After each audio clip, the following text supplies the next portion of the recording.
I am back with another paint with me. Gosh, intros are always so hard. Like, there's so much to say. Where do I even begin? So, finally, I am back with another face, another story to share, and get a bit deeper with my emotions. It's tough. It's tough, but I mean, this is a series where you'll get to know me as me. Okay, so for this episode, I felt like painting under the sky, so that's that. It was a beautiful day. I started at 6:30 a.m. and wrapped up at about 7 p.m. And boy, there was rain not once but like 4 times. And I'm not even going to talk about the process to protect my setup here all those times and then waiting for it to stop pouring. I saw the sky in the most beautiful forms. Sunset was pink, yellow, and orange. But I mean, I needed this. I was kind of having a rough week, so this felt like therapy. Just painting here with music playing throughout and me singing and bringing this girl that I'm painting to life. It's sometimes just weird to think about the extent I go to just satisfy my heart, because clearly it wasn't easy to bring all of this up to the top layer of my house. Anyway, I should probably talk about the painting here.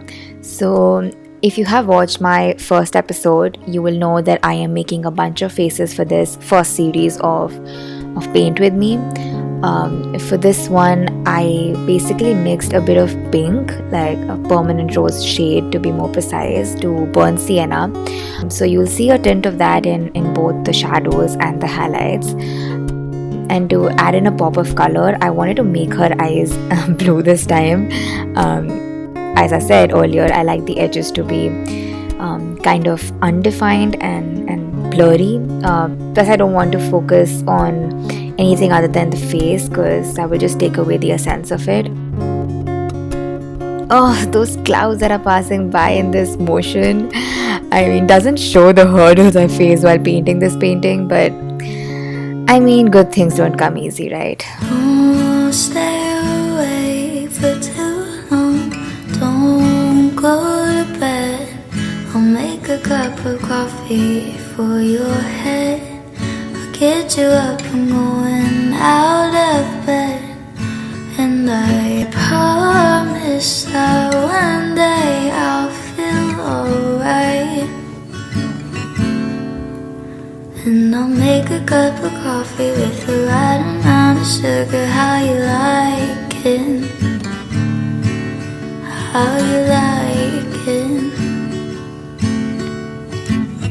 Don't know how long I'll stay for. It's okay, I'll knock on your door. Won't you come out and get me? I like it when you hold me tight.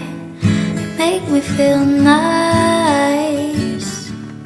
You know, there's always that moment when you realize that some things just feel natural to you, that they were just always meant to be a part of your life, a part of who you are. Generally happens with like passions and maybe like soulmates. It's like a block just automatically fits your puzzle.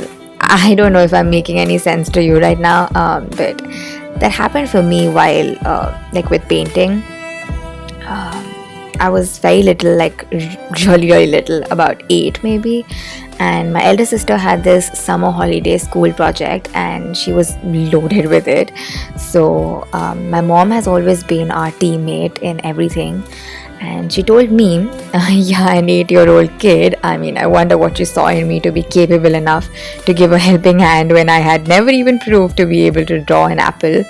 So she gave me this Aunt Polly, I still remember her name. So she gave me her, like, from my sister's textbook to draw.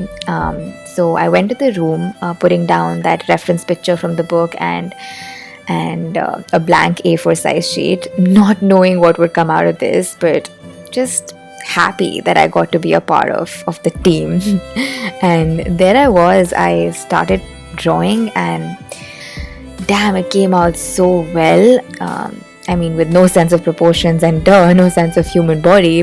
When I went to show them, they didn't believe me. I mean, I don't blame them because I didn't believe it myself.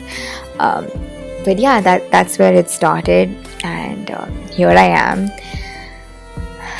The thing is, that little girl didn't believe it then, and she doesn't believe it now. I had this realization recently after the love poured on me by you guys, actually, after the first episode, that maybe I don't paint as much because I don't think I can. Hear me out. I know this may sound like, oh, come on now, but I think a lot of it is driven with self-doubt, with not meeting my own expectations, with the fear of like not being good enough, because there are millions of more deserving, qualified people who can say that, I paint, like, this wasn't supposed to go this way, but let's just forget about it. And I swear I'm not PMSing, okay? But I just wanted to say that with every painting I make, I do learn that it's okay if it doesn't come out as perfect. I mean, what is perfect in real world anyway? There is always a lesson to learn, even from your failures, and I hope you remember that when you plan on starting something new next. Yeah, that's all. I never thought this episode will turn into a deep one. I mean, I was just enjoying painting there, and yeah, but I'm glad. I'm glad you watched it till here and saw this beautiful lady come to life.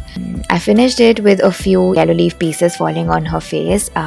I hope you guys enjoyed watching this paint with me. Your views mean a lot to me, so don't forget to put them in the comments below. And I would love if you subscribe. And yep, I'll meet you guys in the next one. I love you. Bye.